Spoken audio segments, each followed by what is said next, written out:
to zoning policies in the modern day, starting with the 1928 master plan. So a few years heard of Austin's 1928 master plan? A few people.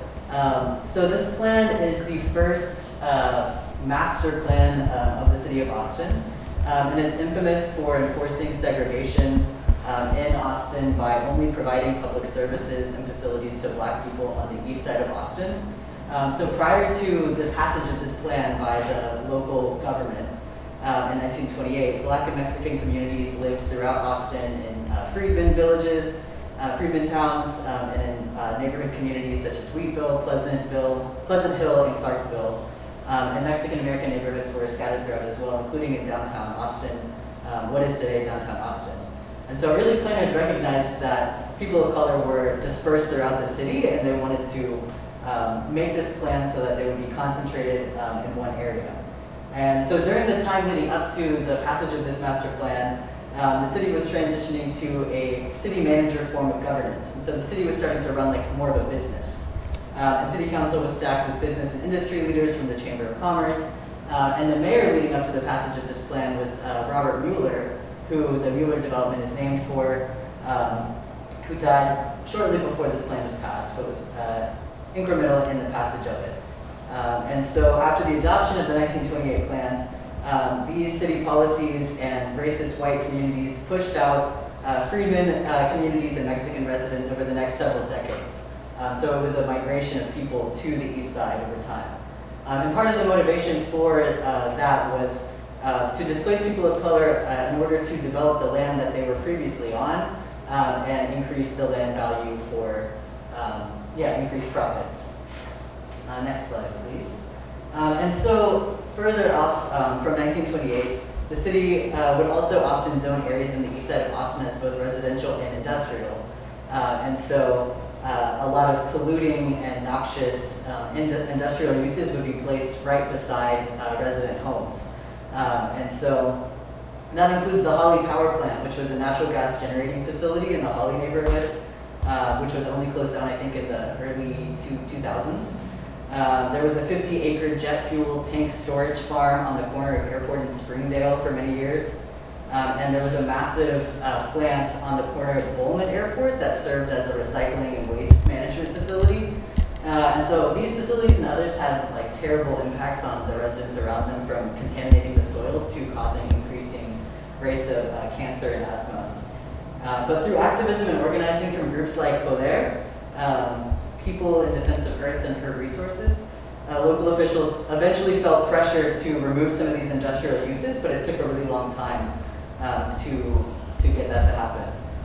And then into the late 90s, we have an organization of primarily white West Austin environmentalists who came together under the Save Our Springs movement. And they were countering intensive development in West Austin, and they specifically were concerned with water quality, preserving the natural environment, preserving Barton Springs. And they lobbied City Council to regulate and slow development on the west side of Austin, eventually resulting in the City Council creating the Drinking Water Protection Zone on the west side. But the other side of that was the creation of the Desired Development Zone on the east side of Austin. And so that is where the council relegated all future plans for industrial and commercial development. And so it was an explicit trade in this instance for environmental protection on one side of town for the exploitation of land on the other side of town. So as Latino residents and organizations like Poder were working to clean up the east side from these industrial uses, the area was being schemed on by city council and property developers for commercial use. And because certain land values had remained low due to segregation and redlining, as Austin's population grew, East Austin became the ideal place for development, sort of like operating on this natural formula of capitalism. And over time, also lacking a larger like industrial economy, Austin's tech sector developed and attracted a lot of large companies like Oracle and Google. And so that's how kind of we see the cycle of divestment and gentrification play out over time. And Sol is going to go more deeply into that. Thanks, Max. And sorry, I'm going to leave this up for a moment so people can see it because it wasn't up for long enough while you were sharing. do you want to run the slides for me? Thank you.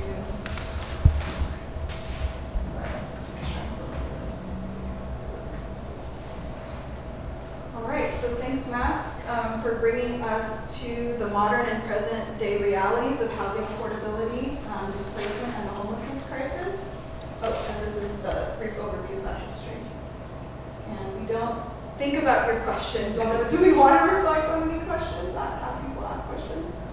I guess we can kind of admit it. Okay, we can probably take 2 questions. And anything you've heard so far, does anybody have questions about the history of Austin and land speculation and development?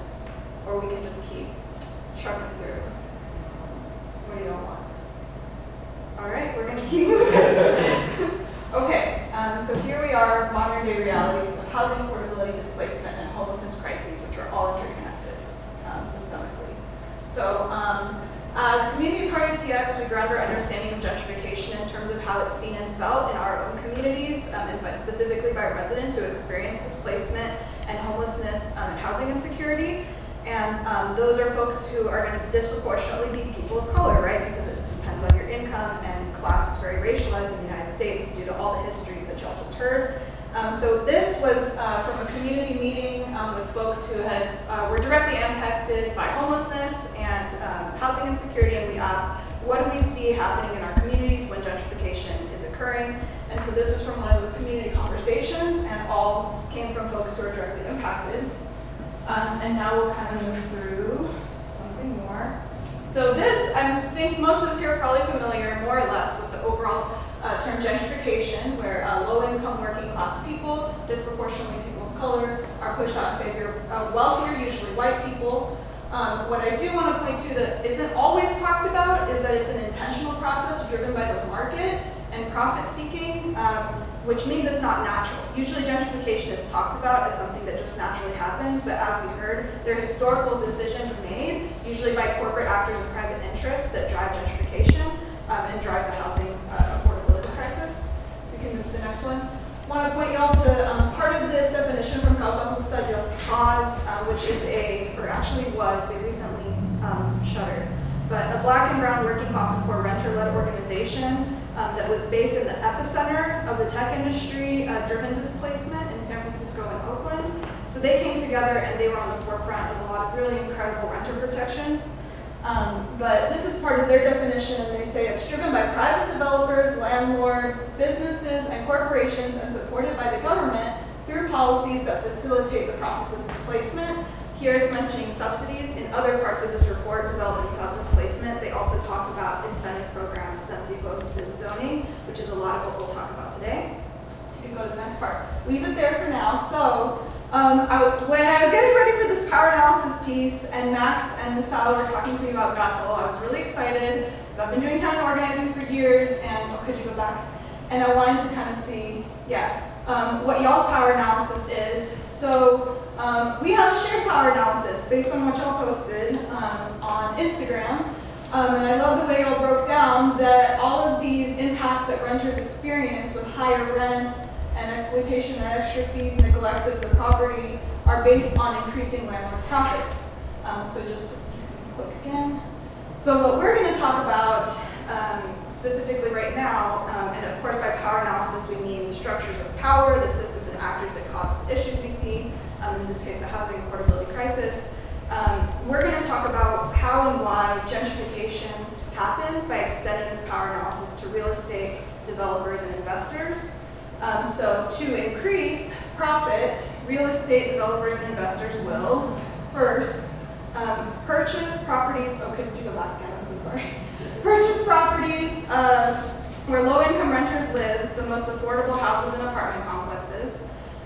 They'll remodel and rent to the wealthiest renters and buyers, demolish and build luxury housing you can't afford, as many units as possible, because that's more profitable, right? And cater to the wealthiest renters. So now we're going to unpack that with some specific examples.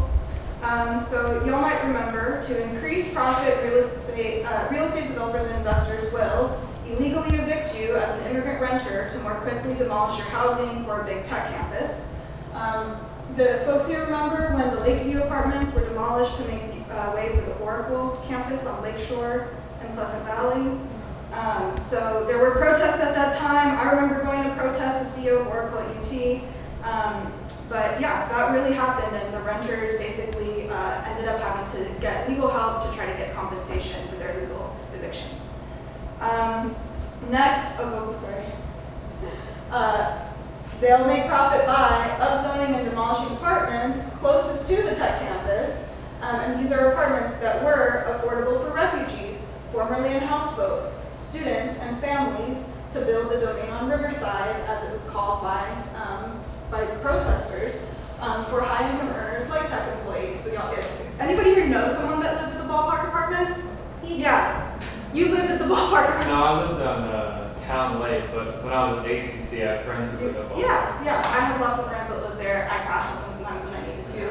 And actually, a lot of homelessness service organizations would help get people into transitional housing there, as well as refugee families.